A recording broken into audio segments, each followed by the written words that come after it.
Hello everyone, Pedro with you, and in this video I'm going to show you how to pin chats or conversations on XChat.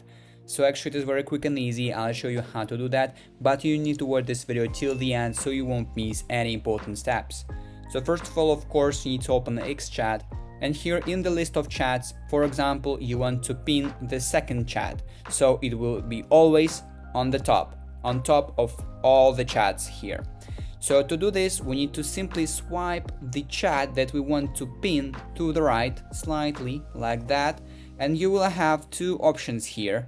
Just simply message, so it will be glowed, or simply pin. So we need to choose the second option, pin, and as you can see, now it is pinned and it is above all the chats in your XChat. And basically that is it, that you can do the same steps with every single chat here, so pin as much chats as you want, and this is it. This is how you can pin chats on XChat. If you found this video useful, leave a like and subscribe to the channel. Thank you.